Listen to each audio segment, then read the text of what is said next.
Good afternoon. I'm Mandy Logan, and welcome to CyberRisk TV's live coverage at InfoSec World 2025, coming to you from beautiful Orlando, Florida. We're kicking off an exciting week of conversations with some of the brightest minds in cybersecurity to tackle this year's theme, the Great Cyber Race. Throughout the week, we'll also encourage you to look at the website, look at the materials that will be available, and definitely plan ahead for next year as the recent editions of the CISO Summit, the Women in Cyber Summit, and the extremely relevant AI Summit will look to expand and really create an enhanced view of the community that is now 31 years strong. So again, I am Mandy Logan. Please stay tuned and we will go right into some beautiful executive interviews next.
Welcome to InfoSec World 2025. We're here recording live from the CyberRisk TV studio on the expo floor at Disney's Coronado Springs Resort in Orlando. I'm your host, Mandy Logan, and joining me for this interview is Perry Schumacher, Chief Strategy Officer and Partner at Ridge IT Cyber. Welcome, Perry. Thank you. Thanks for having me. I am so very glad you're here. And as we got to briefly touch on before we began recording, I was very intrigued and encouraged by your background precisely because of the non-conventional nature it has. That is something near and dear to my heart, as I ended up here in a very exceedingly non-traditional way. Yep. And find it to be such a mark of even cybersecurity and defense and offensive strategists, like whenever we have that mental ability to not just pivot, I'm going to use the corporate term, not just pivot, but to understand that there's a lot that goes into survival, adjustment, preparation, and then being able to actually substantially build what will work long term. It sounds to me like a lot of your focus has gone into not just what you're doing at the moment, but what will take care of large organizations and even mid-sized organizations. Before we get too deep in the technical things, will you tell me like at least 3 key points from your unique trajectory that you pull from, like whether that's from pumping gas in the Amazon, intriguing things in Africa, the aeronautical space, like tell me. Well, the first thing is be a student. I think that's, when you have a background like mine and you've done so many different varied things, you have to be willing to study. Stay up late at night, figure out what it is that you need to be doing, how you need to be doing it. I think another thing that I learned by doing all of that is kind of just don't have sacred cows. Don't marry your ideas. Because it will stop you from being able to study properly. When you're pivoting, a good idea in this sector may be a bad idea in another. And it's just the same idea, right? And based on context is how you actually need to approach a problem. And I think those are probably 2 of the key things, between doing all the weird things that I've done that kind of stuck with me. And then anything, philosophy is a great guide for life. It very much is. So with philosophy, your mention of that, what is Ridge IT's philosophy when it comes to really supporting mid-sized organizations? Well, first off, I like to, when I'm talking with my clients, the idea is you got to have like a target. Like, so what's the goal of cybersecurity? Why are we doing this in the first place? And I like to simplify it because it can get very detailed and complex when you go into the nuance. Everybody has a tool, Zero Trust, Comply to Connect, there's acronyms galore. But at the end of the day, if we're in cybersecurity, we're after 2 key objectives. One is we need to keep the business running. So no ransomware, no interruptions. That's what our job is. 2 is protect the data. So if we can funnel every solution that we look at underneath those 2 primary objectives, things make a lot more sense, right? So it's kind of keeping things simple because they do get complex as to how you go about doing it. But understanding that really is all you're doing kind of can help you simplify your way through that logical path you got to go to make a decision. Well, absolutely. And then do you feel that when you're discussing options with your clients, you are providing guardrails that give them the most useful outcome? Well, that's always the goal, right? But the reality is that when you're talking to a mid-sized company, there's more than just, I want the best solution out there that can secure me, because that comes with a price tag. And every one of us are dealing with a budget. So it's about working through these compromises of, hey, I can't quite afford this solution. It's the best one, but maybe if I buy this one and I configure this that way, I can get a similar outcome while staying within the budget that my executives have blessed me with, and not going over it. So I think a lot of it is understanding enough solutions and enough configurations to help people kind of navigate that space. Well, that sounds like a very fulfilling and a substantially grounded way to allow mid-sized organizations who I have a lot of respect for. I mean, I have a lot of respect for all individuals who are beginning companies or are in any portion of such extreme development. So small, medium, large, there is so much to handle. Yeah. But mid-sized companies, I feel like, there's that little, the forgotten stepchild, It's true. middle child, that they may be so robust in what they actually want to bring to market and bring to the world. Yeah. But they do generally have not necessarily the, I never want to disparage any person, but they won't have the cream of the crop pick necessarily if you're going based on standard metrics that are valued. Now, you may run into a situation, as I have seen often in dealing with security practitioners and researchers and in public sector, where you have individuals that are heart-based or they have a motivation toward what they are doing. Yeah. And they feel extreme stress around the giant attack surface they have to handle with the smaller budget and perhaps only a 3-person IT. Yeah. And that's not even, we're not discussing just security. We're talking an entire... Yeah, that's their IT staff. That's the whole IT staff. The networking guy's part-time gig is security. Yeah. Exactly. So what have you found that Ridge IT really excels at whenever you're discussing options with a team who has such streamlined resources and functionality but may have a very deep desire to perform extremely well? Yeah, I mean, when you look at that, there's several levers we can pull to kind of lower operating costs, right? So you've got the first thing, I call it build the house, right? So what does it cost to do an implementation? And that's all kind of one-time fees. And then after that, it's the operational cost that really matters. Because that's what hits the bottom line over the next 3, 4, 5 years for the organization. Each one of these tools, they have integrations, APIs that we can leverage that make them a little bit more robust. And by doing that, we can lower the human cost on their side, right? So we don't need quite as many people inside of your IT staff because we've integrated the solutions where, say Zscaler talks to CrowdStrike and tells it to do an action based on what it saw. Well, that's one less person that really has to take an action. That's less time you spend because the tools are interacting with each other and doing that task. So you're more supervising the thing that was done than trying to find out what was wrong and do it yourself. So there's a cost savings there for them and being able to get that 3-man team to be more functional. And then there's the typical part where it's like, hey, we'll monitor your environment for you. We do it for a lot of people, so economies of scale. We have qualified people with playbooks. We make sure that we clear the house every time we see a detection, and we can add on to your team. And the key thing with us that I think makes us a little bit different, a lot of people when they engage you, they want to be like, oh, well, I own the environment, I'm going to take away your admin rights, and I have the admin rights.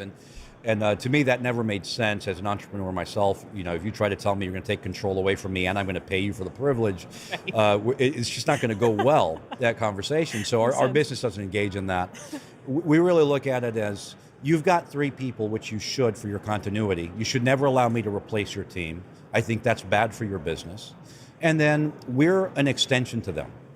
And that's really where we strive to be. We have specialized skill sets that those 3 people have no reason to develop because they're taking care of your ERP, be it SAP or QuickBooks. Right. They're taking care of Salesforce. And the guy learned Salesforce last week. Right. And by learn it, he watched a YouTube video. Absolutely. Right. So he's having to have this breadth of knowledge between those 3 people. And now you've got this one area of cybersecurity that if you fail, it can have significant consequence to your business. He doesn't have the time. So you get the tools, you set it up, get some economy there. You look for a good partner that actually wants to do a value add situation, and you partner there, and you can get that at a cost that most small businesses can find very palatable, right? And that's what we try to do. And so in a few words, what is your passion at Ridge IT that like we do this portion on top of it? This is our bread and butter because we are so good at it. I mean, there's a lot, really. We we partner with certain vendors where we have a deep skill set that even the vendors themselves will tell you that we're better at deploying their solutions than they are. Understood. So we've really taken pride in selecting just a few of the best in breed, and we built out a team to support each one of those solutions. So if you buy something from us, you're like, hey, I want to buy CrowdStrike or something like that. When you call us and need help or advice or something, we actually have the people that will have the answer, that know how to do the deployments, the implementations, the best practices.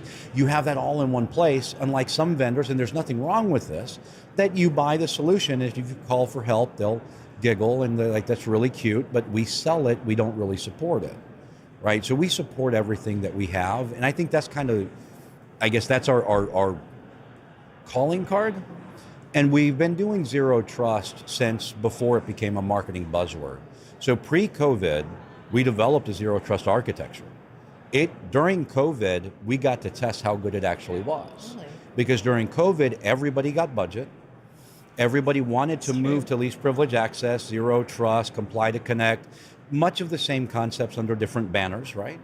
And we've seen our solution work over and over again. We're employing it to the government. So I think that's a specialty from a technical perspective, is creating that architecture, that ecosystem for our clients. That's gorgeous. And so during that time with COVID, in my own ecosphere, in my brain, what goes on, I think of the mid-sized companies that were faced with such an extremely complex pivot to remote work. Oh, yeah. To cloud storage, to many other things that hadn't been the norm. And absolutely, they were then stretched not just wide, but to the depth and height that no one could have expected. Yeah. And that to me makes, just as a person, we're not even going into the technical details and into GRC and policies and everything else that has to be handled. Were there any particular moments that stick out with mid-sized companies during COVID that you go, wow, we were able to help the human firewall and help their 100%. Security? I mean, we get phone calls. During COVID is when a lot of people realize that free VPN doesn't work very well when you try to scale it across the company, right? Absolutely not. Right. So they wake up one morning and they're like, hey, we can't go to the office, but everybody somehow needs to connect. And that free VPN just ain't cutting the work. And so they're desperately calling, like, how can I get something? And if we all remember during COVID, try to go buy hardware. That was fun. It's going to come from China. Oh, great. Excellent. Yeah, on a boat. Okay, yeah. So let's just wait until after COVID, it will arrive.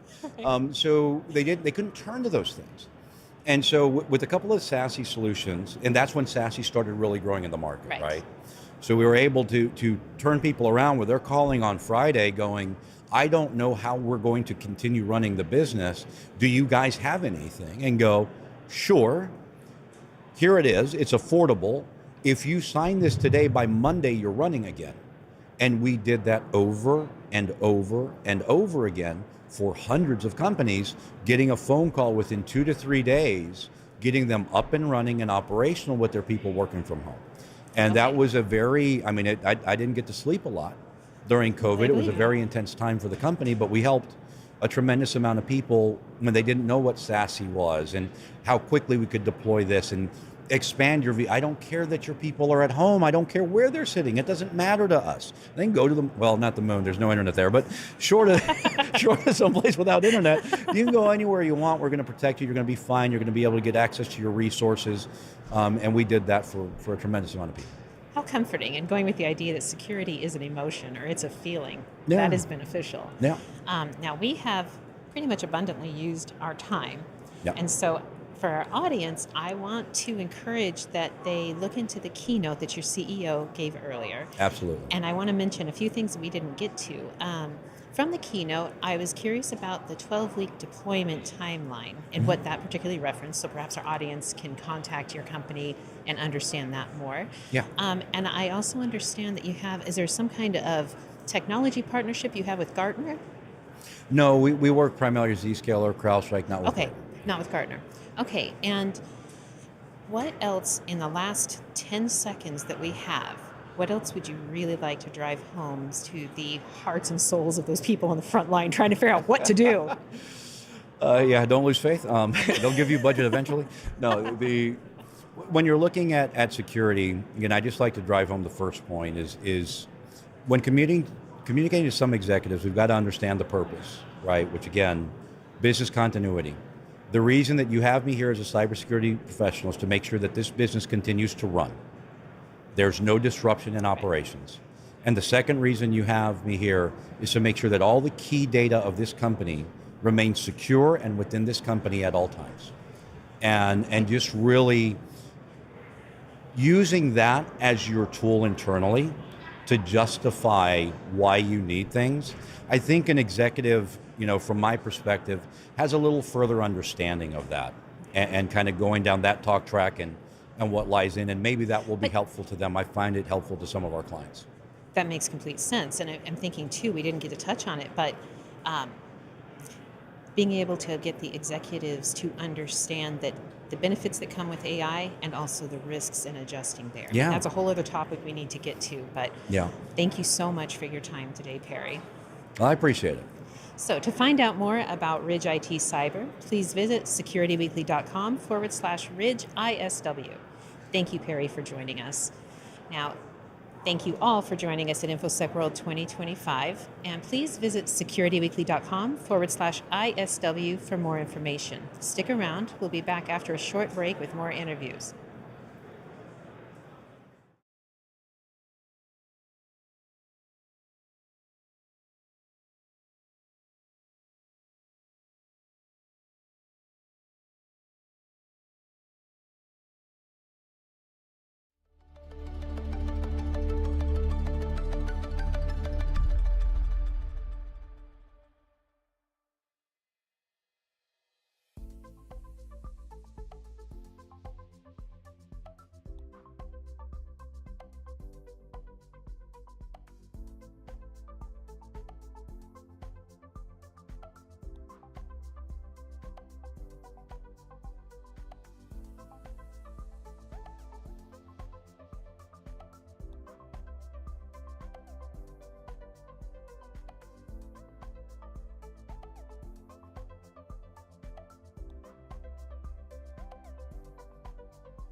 Welcome to InfoSec World 2025. We're here recording live from the CyberRisk TV studio on the expo floor at Disney's Coronado Springs Resort in Orlando. I am your host, Mandy Logan, and joining me for this interview is Marene Allison, CISO, advisor to Sicura. Welcome, Marene. How are you? I have many titles, so You do? It's okay. I'm an advisor to Sicura and a number of other small VCs helping them along. But you have been and held fantastic and substantial roles as a CISO yourself. Oh yeah, no, I did that. I retired and I've recovered from being a CISO. How did you recover? How did you do that? Well, it took a while. So, of course, I was at Johnson & Johnson right as we were doing the vaccine. So that was a lot of stress. And, there's always I'm okay, but the reality was it took about 6 months afterwards for me to be able to breathe and read and feel comfortable and not feel like attached to my cell phone or my computer all the time. Oh, absolutely. I would. It boggles my mind to think about the intricacies that you have faced and with your team during that time. And of course, you had such a substantial pathway toward getting to that point, right? You pulled from many things that you had put forth effort to learn through decades. Oh, it's absolutely correct. I mean, one of the things I always said, I was about ready to retire before COVID struck, and then my company, Johnson & Johnson, said, okay, we're going to make a vaccine. And I thought to myself, if not me, who else could be in this position? And this is not the right time to leave. So I delayed my departure a couple of years, but I always felt like I could reach into my quiver and pull out another arrow. I understand about insider threat. I understand about nation state attacks. I understand about this. And it was bringing all of that type of elements together over the course of the career. And now with that, was there more focus then on your part being the securing of the pipeline that allowed the vaccines to go out, or more on the adjustments that needed to take place in the Johnson & Johnson workforce? Yes. Yeah, perfect. We're done here. We understand now. It was really, to make a drug at a pharmaceutical corporation takes 10, 15, 20 years normally. Right. And we were able to accelerate the pipeline. And again, Johnson & Johnson used some of the things they had learned in the past. They made a vaccine for Ebola. Right. It's not commercial, but it was to help Africa and to reduce Ebola spread. And so we used our quiver and our arrows to be able to create what was needed for the vaccine. But when you accelerate any process that takes decades in a company, you will see things like, oh, okay, that gives us an opportunity here. And so we spent a lot of time looking at opportunities to make sure that the vaccine could be produced and distributed without interruption. Beautiful. And I will say from my viewpoint, being able to pull off such a grand scale and myriad organizational point type of mission, that is separate from gender, sexuality, the identity as a woman. That's just taking care of what is needed because you had those skills and those quivers. Yet I also am curious because you were part of the first co-ed class at West Point. Am I correct? Correct. Okay. And now, I will pull a little bit of a parallel from my own life, not in the same scenario, but I came from very male-dominated industries, and what I had done previously was 3% female. 3% female across the board. So when I ended up around ethical hacking and cybersecurity and looking into this career field, the fact that it was 24 or 25% female was like, oh, this is a haven. This is magnificent. We made it now. We made it. And because I felt that coming from construction industry that was further entrenched, that coming into cybersecurity focused, it was a new industry. It was less than 20 years old, and there were more pivot points available. So I'm curious, with going through the first co-ed class at West Point, do you feel that that resolve and the determination of what you knew you could do is part of what has carried you forward to right now, being able to advise numerous boards at once. You know, Mandy, I don't know how many people have told me, "Oh, you only got the job because you're a woman," And and I laugh. And I'm a West Point graduate, and I have electrical engineering, right. and I was an FBI agent Right. and head of security for 3 major corporations. Yeah, probably because I'm a woman. And, you know, I think people will throw things at you when they feel intimidated by you, Right. but I'm not going to be intimidated by their lack of knowledge and expertise. And what I see is we move into those spaces and we work well. Sometimes it's harder for us. Maybe sometimes it's a little easier.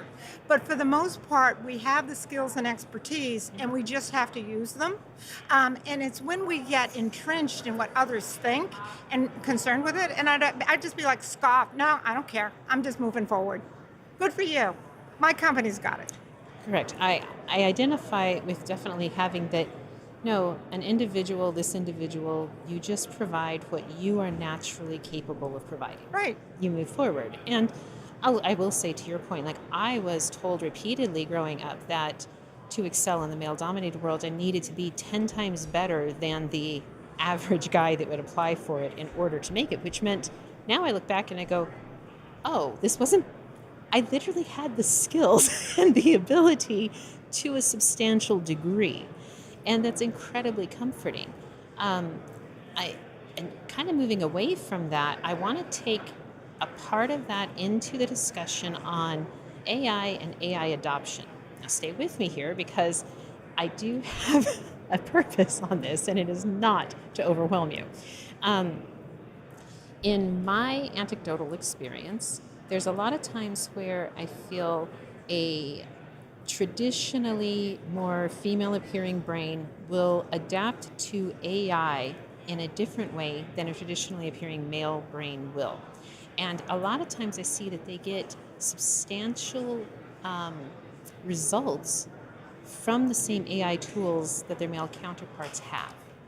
Have you noticed that at all, or is that just something that I seem to notice? I look at it a different way. I don't think it's on a line of male and female. Okay. I think there'll be people with different backgrounds will look at it differently. Right. And people from different regions of the world will look at it differently, depending upon what your whole what you bring to the table. Right. And that's part of, like, as a CISO, one of the things was the diversity. It wasn't about color, it wasn't about male or female. It was, what would somebody from India think versus somebody from Japan versus someone from the United States? I agree. To look at the wholeness of the situation. And I think the same thing happens with AI. I mean, you know, I go into business meetings and CEOs are like, you know, should we even look at this thing called AI? Well, if you don't look at it, you're going to be out of business soon, my friend, because everyone else is looking at it. Versus if you talk to a bunch of physicians or in the medical field and like, oh my God, AI is going to revolutionize how we look at cancer. We can solve curing cancer. And I think those are the important pieces of it, where you have to weigh at, hey, maybe we shouldn't use this, to, hey, this is the best thing since sliced bread, and it sits somewhere in the middle with some controls, Right. that we get the best out of it. And I fully agree, and I generally go back to that each individual neurological system, every person's wetware operates consciousness differently. Right. And interacts with data and technology differently. Now, before we began recording, you mentioned some about what I would summarize as being able to get clearer or cleaner data from generative AI or AI bots and agents. And we discussed it as it's even helpful for us as individuals getting to translate our thoughts into corporate ease. Oh, exactly. I mean, I think that's one of the greatest, is a lot of corporations have the Chat GPT as part of their systems. Now, they have controlled what the data goes. There's not always outbound data, but it's learning about its company. So when you have someone from IT who can only speak, you know, IT geek or cyber geek, Right. and you have to present something, because that was one of my hardest jobs as a CISO, was I've got to take what my SOC analyst has just told me, and I now have to translate it into what I'm going to tell the CEO. What's the risk? What's important? What does it mean for our company? And that would take me hours. If I could do it in 5 minutes, I'd be in. I'd love that. Sign me up for that AI. For sure. And now, for myself, I feel like there's a certain amount of mental load and fatigue that is removed from me and allows me to be a clearer operative in whatever thing I am taking care of, because I use AI or my bots, or I use specific LLMs. Right. Oh no, it's magnificent, especially, IT folks are not always known as the great literary writers. True. And to be able to take something you've written and to be able to give it to AI, and it comes back with something that is intelligent, comes across very knowledgeable and story-like, versus it being very IT. I love it. I mean, I've always loved my IT engineers. They know they're my faves, but don't put them in front of the board to talk about the business Right. risk of NotPetya, Oh, absolutely. right? Absolutely. And the inverse. I mean, I feel like it also gives the perhaps non-technical, at least not cybersecurity ingrained executives a chance to go, hey, Grok 4.5 expert, give me more detail on what What my does this team, mean? what does this mean? Because I actually do want to support our security teams. I actually do want to get Correct. and understand what's going forward. Well, and you also have some cybersecurity folks that may be more on the, what I call, like, if there's any vulnerability whatsoever anywhere, then you're going to go to security hell, which may or may not I be agree. really the business risk. And so it also helps the business executive to be able to understand, what are you really talking about and what is the risk there. And one of the things, no matter what the risk was that came out, or what vulnerability was, the first 24 hours was what does this mean to my company? Is this really do I have this technology that they're even talking about? Right. When NotPetya came out, and it was MEDOCs. So we run in SCCM, where do we have MEDOCs? And it comes like, we have one group in China and one group in the Ukraine. I'm thinking it's not the one in China, so now let's focus on the Ukraine. And when we find these things out, it is extremely helpful. And then, what is the business risk here? Oh, yes. And I'll speak very quickly on that, because one of my philosophies now is that the use of AI can actually unburden the workforce. We know this, and we're looking Right. at automation. We know that the data heavy and driven decisions can be aggregated and much more easily used by looking at summaries from AI versus humans having to try to go through the bog of all of the data. Right. Um, Well, how about when you're trying to set something up, right? I mean, remember in the days when you'd have to take out the warranty books and you're Right. reading through on the setup versus the QR code, or Right. versus the YouTube video, or Or right? the app that you can absolutely Yeah. it takes you step by step by step. And I like to believe that at some point that means that printers won't be the death trap of every bit of technology, but I'm not sure we're there yet. I don't know. I'm still using my printer more than I want to. HP is very happy with me. Good. I know that you are here graciously supporting the CEO of Sicura. Is there anything you can share with us right now from your prepared presentation? First of all, and I'm going to take a little bit out of the technology side, we have a bunch of female CEOs out there in the VC world, and supporting them is absolutely amazing. And Lisa is amazing, and I'm finding it just great. She came from NSA, and her knowledge and expertise. I think you're going to interview her in a little bit. Yes. So I find that absolutely amazing.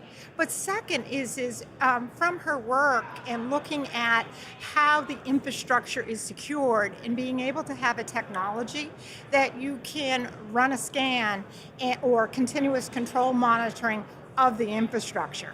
People like to think you can set and forget the infrastructure, except that they have an entire IT department. And no matter what you do, no matter how good you are at it, things change in the night. And to be able to go through and have a software that's going to help you and assure that nothing has changed, especially in the critical infrastructure areas, is amazing. It is. Like, that is, since my heart is near and dear with critical infrastructure, absolutely. And I will say for our audience, make sure to check out Sicura's SCM platform, a new form of software that will provide, is showing great promise and ability to provide a much more thorough coverage, as you're mentioning. Exactly. And we used to do this before, remember? I mean, it used to be security technicians checking every piece of equipment and going in. The auditors, we don't tell the auditors about it because then they can do it automated too. But when you have that automated, you can now look at and make sure you're secure, your platforms are all secure in the way you intended, without having to manually go in and check. And that's gorgeous and relieving. And I think it goes along with what I say as all of evolution shows that self-healing systems are the ones that dominate. Right. So we will continue with that. It's secure by design, not by chance. Exactly. Thank you, Marene, so very much. Thank you. It's a great mandate. This is wonderful. Thank you to our audience for joining us. For all InfoSec World 2025 coverage by CyberRisk Alliance, please visit securityweekly.com/ISW. Stick around. We'll be back right after this short break with more live interviews. Well, thank you. Thank you so much, Marene. It's great. I think we could go for hours. We could.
Welcome to InfoSec World 2025. We're here recording live from the CyberRisk TV studio on the expo floor at Disney's Coronado Springs Resort in Orlando.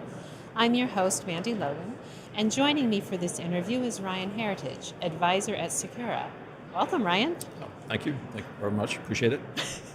I am so very glad you were here. And one thing I am interested in is you're now advising at Sicura. You have your eye on what is going on here and what's coming in the future, coming off of Cyber Command. But how did you get here from infantry?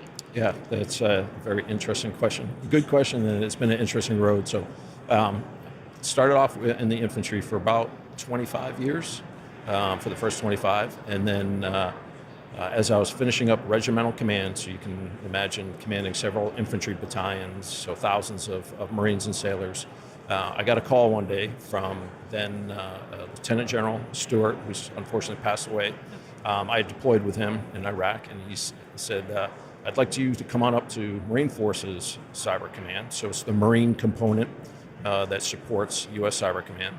And I went up as his deputy and his chief of staff and found myself really enjoying that environment.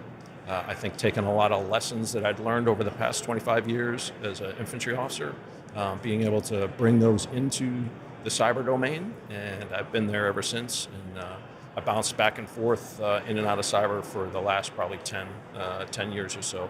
Haven't finished up, just retired, effective 1 June this summer. Congratulations. Yeah, it was great. Had a fantastic time in the Marine Corps, and my last assignment was the Director of Operations at U.S. Cyber Command. That's so fascinating. I feel like there's so many very grounded and real things that we can take from there. Because when I think of infantry, I think of a very kind of hardcore frontline, grounded take on not only thinking like the attacker, but literally having to do what is required right now with the resources at hand. Yeah. Does that translate well then into thinking of the cybersecurity ecosphere? I think so. When I was a regimental commander, as a colonel, I used to tell my headquarters that if I could not talk, if I could not communicate both up and down, that we as a regimental headquarters were ineffective, that we wouldn't be able to support the battalions and the mission that we were assigned. I think that translates very well to what I did in the cyber domain. I talk a lot about fighting the network.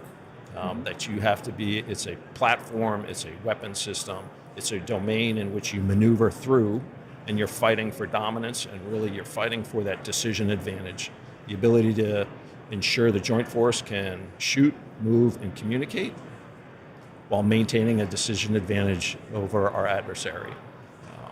And I know in the prep we talked about resiliency. So yes, absolutely, resiliency is a factor, not only from a hardware, firmware, software perspective, but it's resiliency of the individual operators, the ability to revert back to, I'll call it maybe legacy ways of communicating if we are denied in a certain domain. But it's also resiliency and the ability to innovate and take advantage of new technology that's being quickly onboarded and integrated into our networks, which is one of the benefits of this conference such as this. it is. Now, being at this conference, yesterday I had the honor of hosting the AI Summit. So speaking about emerging technologies and how it's adjusting the threat attack surface, but also how it's augmenting teams. Absolutely. Now that in a very simplistic way, feel like this is creating a more dynamic security posture requirement. And do you view like going from cyber operations that you have been involved with, is there a time where you can go, well, man, it was still much more static security operations and that now we're in a much more dynamic security operations situation? I'd first go back, and what I used to tell my Marines is, again, think of the network as a dynamic living thing, platform, and space. And then you're maneuvering through it, that the domain always changes. Right. Whether that's you're changing the domain based on the threat, or you're changing the domain based on, or your network based on new capabilities that you're connecting to that allow you to do something that you couldn't do yesterday. In terms of artificial intelligence, I I believe the attacker has the advantage still for a variety of reasons. They just need to be lucky once. They have a different risk calculus. And for the defender, and I see the gap closing as we can leverage artificial intelligence, across our networks, but also enable the individual defenders. How does that overlap with tech debt? Yeah, so great question. We dealt considerably on how you modernize a network at the same time you're trying to replace it. And if you don't have the resources to replace it, how then are you taking on board new technology that can incorporate and still protect that legacy infrastructure or hardware, because that is a vulnerability, and trying to deny that to the adversary is a constant challenge. Now, you're here supporting Sicura, and there was a recent announcement about the SCM platform. Will you speak more on that? Yeah, from a secure perspective, anything that we can do to automate across our networks, the number of processes that still remain manual will be key. That agility will help. It'll help drive speed of operations. It'll help increase the level of confidence in the data that we are passing, and it'll allow us to take those service members, servicemen and women, and civilians, and put them on other tasks that remain unfilled or gapped. Really? Okay.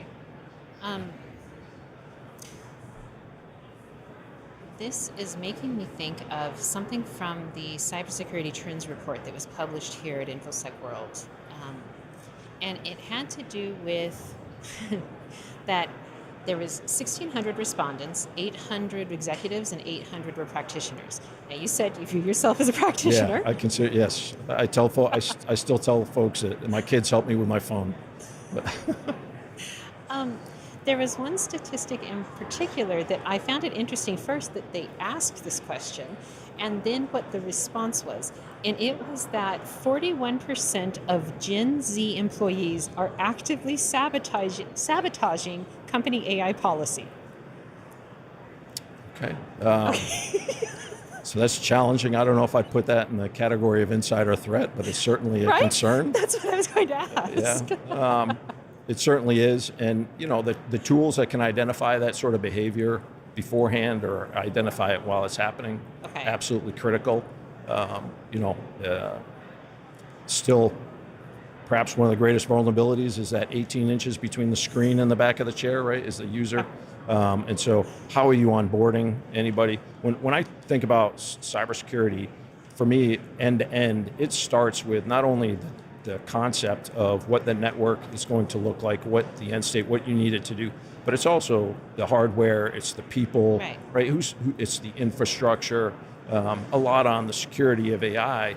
I would say, what about the security of the energy or power that's fueling that AI? Where's the weak link along that chain?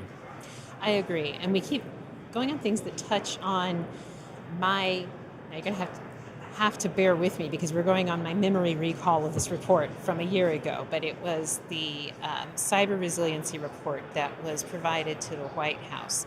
And regarding the state of cyber resiliency, one of the points that was near and dear to my heart was that the official recommendation was, in critical infrastructure situations, you must have people still trained on fully manual operation. Yeah, absolutely, yeah. And I would say when I left, we were still training Marines to be able to do the same thing. And I do see that continuing. There's a new director in the Office of National Cyber Directorate, Sean Carncross, who is working on updating that national cybersecurity strategy. I'm confident that how we address critical infrastructure across the nation will be addressed. But there has to be an understanding that, and perhaps a redefinition of, when I look at critical infrastructure, obviously my focus has been on defense critical infrastructure. One, identifying all of that. If you think about how the Department of War mobilizes and moves people and equipment from their fort or base to a port or an airfield. How do they move that? And everything along that way, whether it's a railway station, it's the airport or port itself, it's power stations, all of that is, I think, could be considered defense critical infrastructure. And so whoever owns that particular piece of infrastructure, are they resourced? Are they trained accordingly to be able to provide the cybersecurity that we think is necessary based on the threat that's out there? It's such a beautifully intricate proposition, and it follows so many different paths. I'm very glad to hear about that, about every single point, whether it's the transportation, the trucks, the power, the other parts. It all comes together. Like I think that as an industry, we get very focused on S-bombs now, or F-bombs, or other things like that. And I'm going, guys, but still, you can just kill the power over here at this transfer station, and you're kind of done the same thing. Yeah, absolutely. And I would add, you talk about resiliency, and I briefly hit upon it, is people. So from the threat that we dealt with, there's a lot of threats from a cognitive perspective as well. And so if you can imagine, and you saw it, whether it's caused by a natural disaster or colonial pipeline, just the impact on the psyche when you don't have access to money, fuel, water, or there's a lack of trust in those systems. That can cause an impact on your psyche. So. It does. I'll go back to, I think it was around 2010, 2011. I lived in fantastic North County, San Diego. My office was in Escondido. And one afternoon, the power went down. So figuring at the office, the power is out, it'll come back on. Well, it didn't come back on, it didn't come back on. No, what had happened was I still don't know if I know for sure what exactly happened, but it was at like one transfer station near Yuma, Arizona, a uninitiated tech had done something wrong and took out power to over 8 million people at once. And so there were no stoplights, there were no ATM access, no fuel, you couldn't buy anything at any store. There was nothing like that. Now because I'd always driven back roads, I went over the mountains and stuff and I got home, right? I had basic provisions, but talking about that psyche component, I lived on a very nice street right at the cliff over the ocean. So it's an affluent, nice, simple area.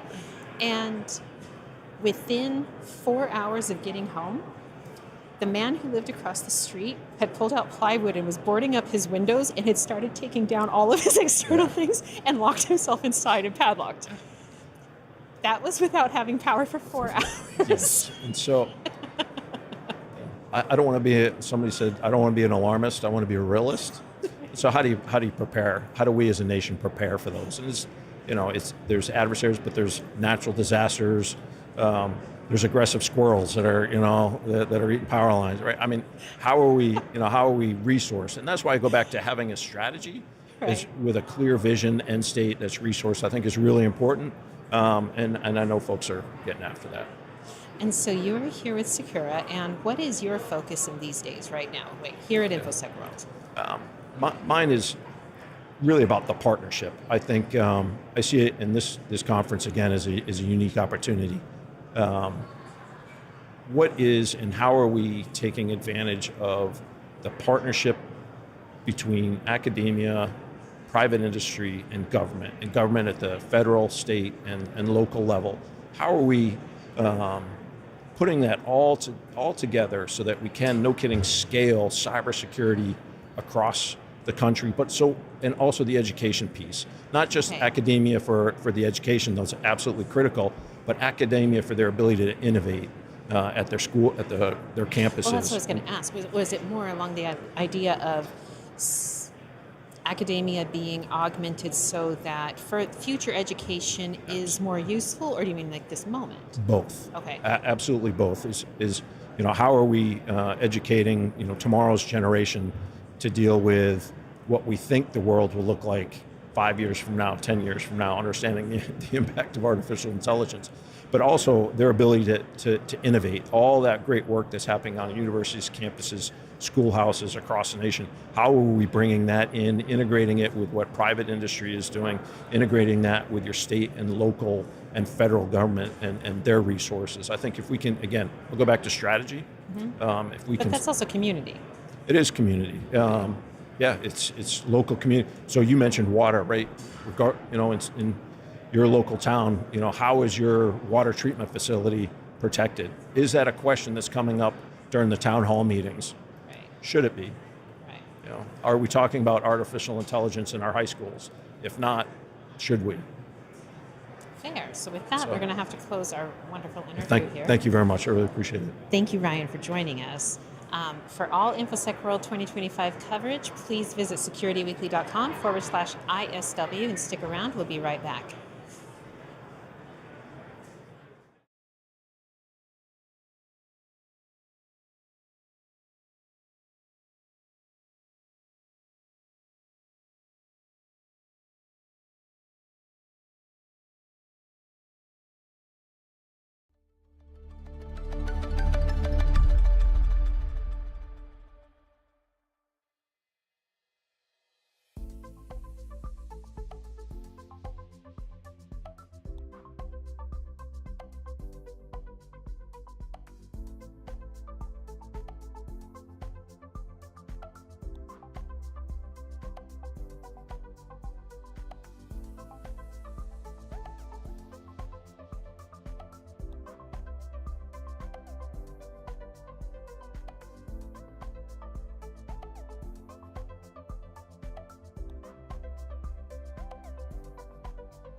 Welcome to InfoSec World 2025. We're here recording live from the CyberRisk TV studio on the expo floor at Disney's Coronado Springs Resort in Orlando.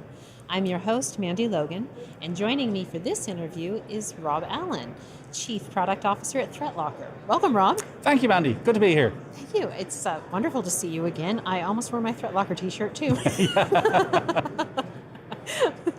So, I have been given direction that we are to discuss misconfigurations. You say that as if we're even remotely going to possibly stick to that actual direction. No, but we're let's taking this run as with the it. kernel Yeah. from which we will grow. Exactly. Yeah, that's a really good way of describing it. Okay, so with your background expertise and your positioning with ThreatLocker, tell me like a good synopsis of what is a misconfiguration, what is going on with it, and where do you see it going, and what are the problems? So interestingly, misconfigurations from our perspective, misconfigurations can be something that somebody has done with our tool. Okay. That's one kind of misconfiguration. So somebody sets You up... mean like them not using ring fencing right?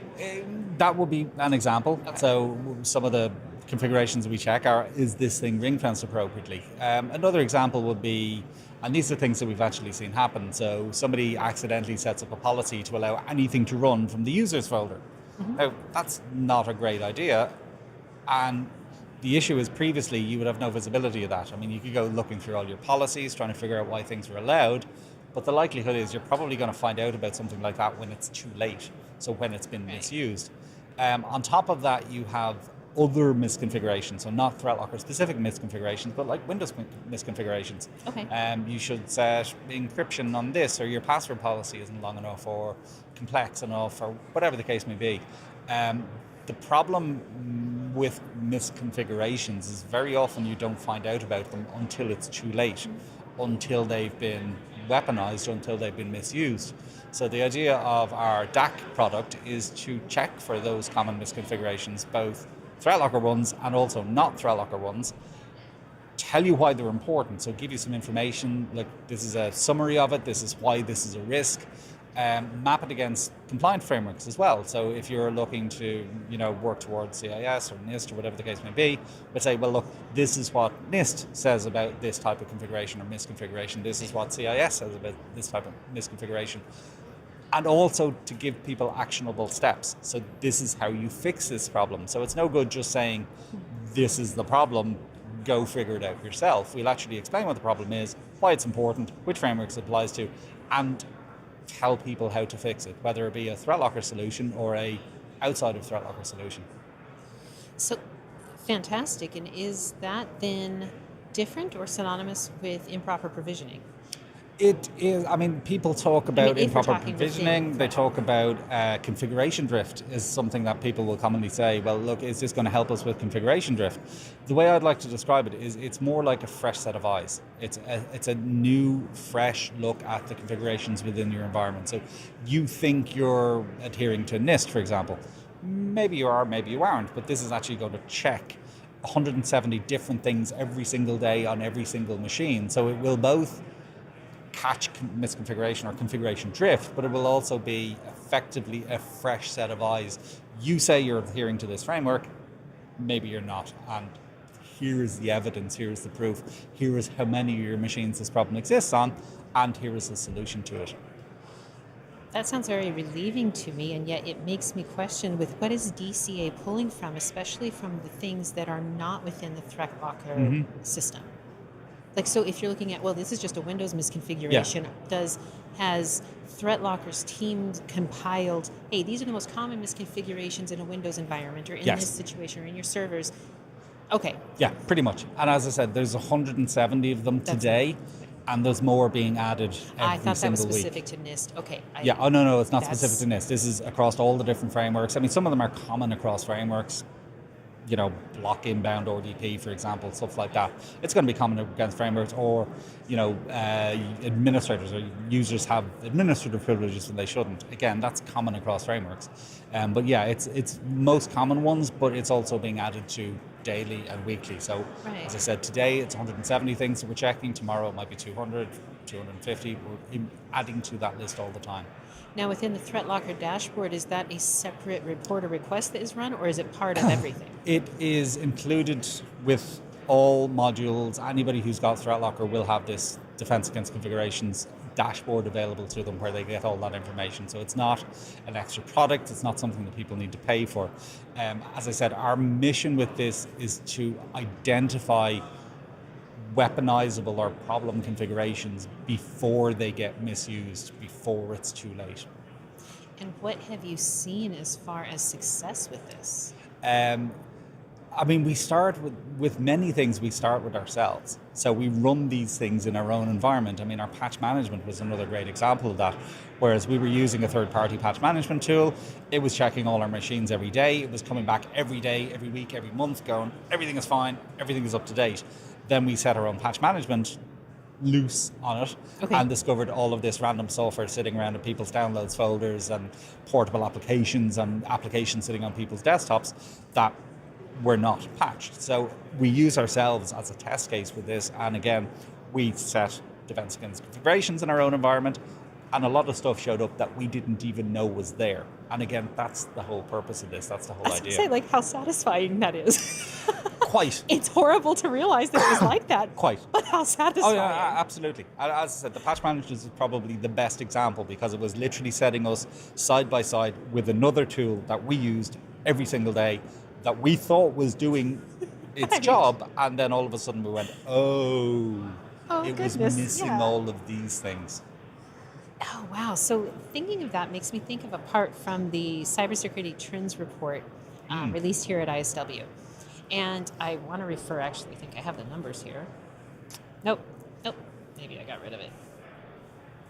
And it showed that 35% of human employees were paying for their own AI tools.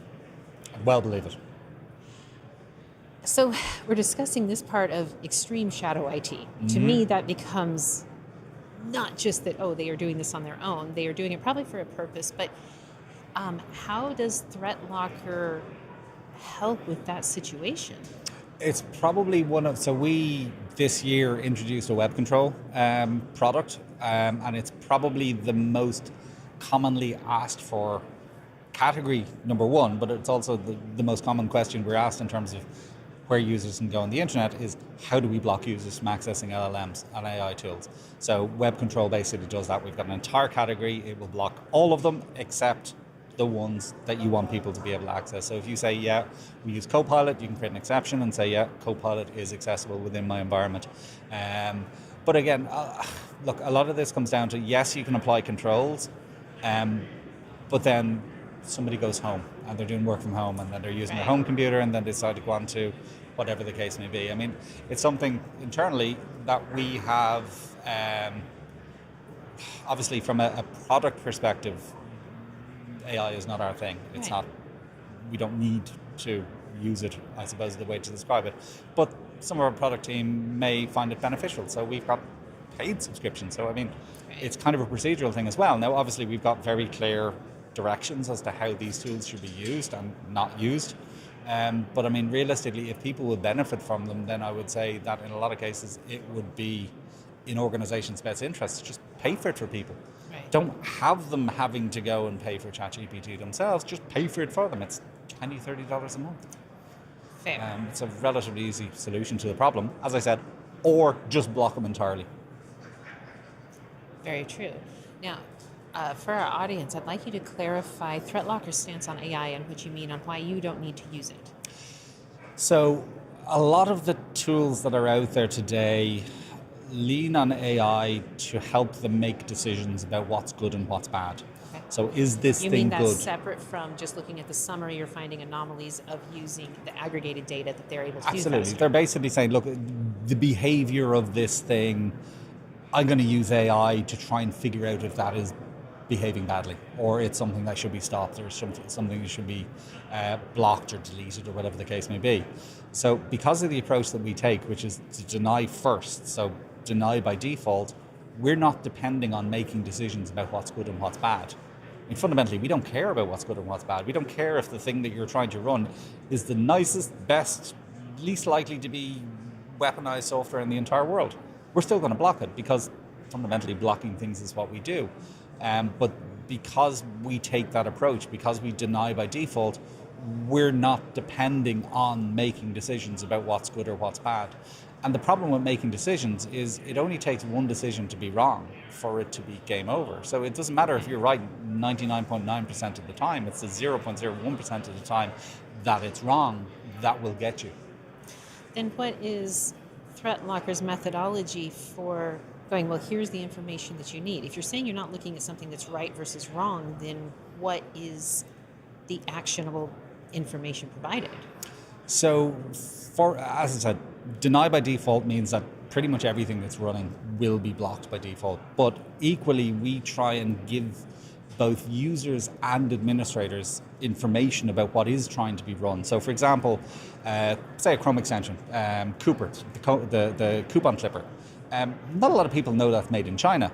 So we have a product research team that are basically, they have the rather unenviable task of researching every piece of software, every Chrome extension, everything they can find, and giving people information about what it does, what it has access to when it's running, and where it's made. So again, the fact that it's made in China is obviously relevant and might influence a user's decision as to whether or not to request permission to be able to use it.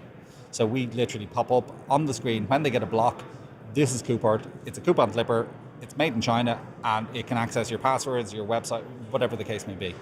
But equally from an application... To clarify then, you're keeping the decision in the human's No, control. we are educating the human user in whether or not the thing that they're asking for is actually something they should be trying to run on a business computer. Okay. On top of that, So when like it comes informed consent, a new part of that. to some extent, yeah, to some extent. But on top of that, from an administrator perspective, we give people a testing environment where they can run software. So it's effectively a VDI where they can detonate software, see how it behaves, see if, all the files that this piece of software installs in your machine, do any of them match VirusTotal, for example. So basically a safe and secure environment to actually run software, check it out, see if it behaves. The other thing is most applications in most environments that people run will match one of our built-ins. So like say I try to run Creative Cloud Installer. The likelihood is that will match one of our built-ins because that's an application definition that we manage. If I try and run some dodgy cracked version of Adobe Creative Cloud, it's not going to match our built-in. So that is something that should immediately set off an administrator to go, hold on a second, this isn't actually a legit version of this software. So again, it comes down to informing both the user to try and stop them unnecessarily asking for things that they shouldn't have, and also the administrator to help them make an educated decision as to whether or not this user should be allowed to run this thing. I didn't even mention Insights. So one of the things we introduced this year at Zero Trust World was what we call ThreatLocker Insights, which is, how to describe this? So all of our customers' data is completely siloed. So organization A and organization B, they are completely separated. But there is certain information that is relevant across all environments. So, how often a file runs, or has this file ever been seen before, or when was it first seen in the wild? That kind of information is valuable to an administrator making a decision. So with Insights, what we did was we took limited certain information, like, as I said, things running, where they're accessing the internet, what other programs they interact with, put it in a big central database, do funky stuff with it that I don't quite understand. I know cubing was part of it. I don't even know what that means, I will confess. But basically anonymize it, cube it, and make it available for everyone. So you can see in one screen, in one button click, how often this file has been run across other environments, how often this file is permitted across other environments, denied, when it was first seen in the wild, how it usually behaves. And that's really valuable information, because previously, if we wanted to see a particular file, where it ran, where it got blocked, we could run searches across 5, 6, 7, 10, 12, 15, 20,000 SQL databases. That would take days. Whereas with Insights, we can give them that actionable information immediately. Okay, I want to end on that point because that is blowing my mind a little bit. It's the biggest of big data. It is. And then I'm going, wait, and you're still not using AI to aggregate, summarize, catalog, or do anything else. So this is fascinating. It makes me want to know about your infrastructure more too. Well, Rob, thank you so very much for joining us. Thank you. Wonderful. To find out more about ThreatLocker, please visit securityweekly.com/ThreatLockerISW. Thank you for joining us, and for you viewing from home or work or a cruise ship, thank you for joining us here. Please visit securityweekly.com/ISW. Stick around, we'll be back for our daily wrap-up soon.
Welcome to InfoSec World 2025. I'm your host, Mandy Logan, and it's time to close out our coverage from day one here at the expo floor at Disney's Coronado Springs Resort.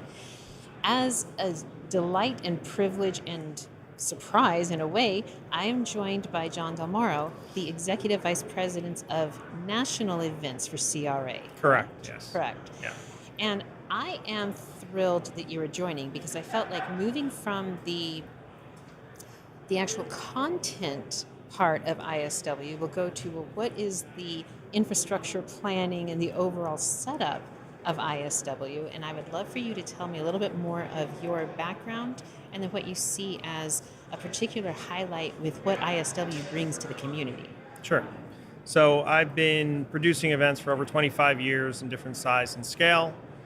Started my career in a financial services media business and ran over 60 live events in financial services for banking, insurance, investment management, benefit management, healthcare, and produced events in all kinds of size and scale, from 200-person conferences and hotels to large multi-thousand-person events in convention centers.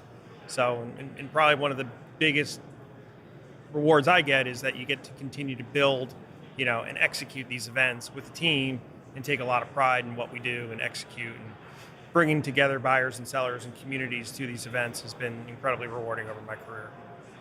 I'm so glad to hear that. I find it fascinating because I feel like even though today I'm more on the cybersecurity side, there's all of those variables that have to be accounted for. And you're talking very intensely about the human variable. Mm-hmm. So with part of that, when you're looking at forecasting what content will be brought to a particular conference at a particular time, walk me through some of that process. Yeah, a funny piece of that is when I worked with a number of editors and they said, I don't know how you do this, as we have to write like for now and what the trends are going to be, and you have to go build content in a conference in a theme, 6 months to a year in advance. So you've got to be pretty progressive in thinking and looking over the horizon of what's going to be important in a year to 6 months. When you're recruiting speakers, you're building a theme and trying to tie all that together when it comes through the execution of the event down the road. So that's always been making sure that we are advancing what we're trying to achieve to make sure that the value is to the attendees, the speakers, and then the exhibitors and sponsors of the event. That's great. Now with ISW being, this is its 31st year. 31st year. Yeah. Right. How many years have you been involved with it? This is my, if you count the events that were scheduled and canceled because right. of a number of natural things, but this is my 5th year running the event. 5th year. So with what have you noticed change? Now, my very limited understanding is that attendance has grown even through COVID shutdowns. Yeah, so, when I took this over, we had to move it due to COVID for years had been a March program, moved it to September, then had to continue to kind of move it forward. The following year, the Delta variant, I think it was called at the time, so we had to then again take it from in-person to online. And then this is the 3rd year that we've been back here in person with a full-scale, fully executed program and event. And is this the first year of the AI, CISO, and Women in Cyber Summits? Yes, yeah. So one of the things that I've done in my career and that we've tried to do here is continue to evolve the experience, evolve the content, elevate what we're doing. We've done the CISO. We ran the Women in Cyber as a breakfast last year, right, and had over 150 participants. And this year we've expanded that to be like a full half-day program. So, we test things, get feedback, and then try to really make that part of the program and the experience for the event. And so that's what we did this year. The AI Summit was new this year. I don't think you can go into a session or have a conversation about any industry, but you heard today in the keynote about the disruption and what AI is going to bring to cybersecurity and to the professionals that support this industry. So obviously it's going to be just part of the program moving forward in all elements. And I'll give a tiny bit of feedback because getting to host and be involved in the AI Summit all day yesterday, I had feedback from several participants that this was their first ISW and they came specifically because of the AI Summit. Right. And I feel like when you hear feedback like that and you understand that your forecasting is working well and it's what the people need and what they are facing day to day, is there a sense of pride or accomplishment, or how does that go for you and your team when you see that success? No, absolutely. I mean, that's, this business is always challenged with competitors, right? Especially within this market, there's thousands of cybersecurity events. So if you don't differentiate yourself, if you don't bring value to, like I said, the speakers, the attendees, and certainly the sponsors and exhibitors, somebody else will do it, right? And so you have to make sure that you're continually being different, driving value, and making sure the investment of people's time and money are really seen through, the course of 3 or 4 days that they're going to spend here. Oh, I am so glad to hear this, and I'm very, very proud of seeing the success that these new additions are having. I mean, I've seen it and heard it on the show floor. I've heard it from attendees that I have been around. So thank you for giving us a little bit more of insight here. Yeah. And is there anything you can suggest to our audience about if they want to get involved with content such as speaking or doing presentations or trainings, what is the pipeline for that? Yeah, sure. So we, the minute this ends, we start planning for next year. We've actually started planning for next year already. So we'll have a call for papers that'll be launched in probably January. Okay. So they can submit their proposal, their speakers. We go through a formal vetting process with the advisory board of topics and themes. Try and get through the ones that might be a little bit more salesy versus more enterprise, more business, and try and bring those through the committee and get them, to come up on stage during the conference. And so in addition to that, we also do our own research and look at best-in-class content speakers. Certainly the main stage is more curated than probably the breakouts. The breakouts are probably a little bit more drilled down, a little bit deeper than what you'd get on the main stage. But we have over, 200 speakers here. The accreditation is a big part of what we do in delivering credits to the audience.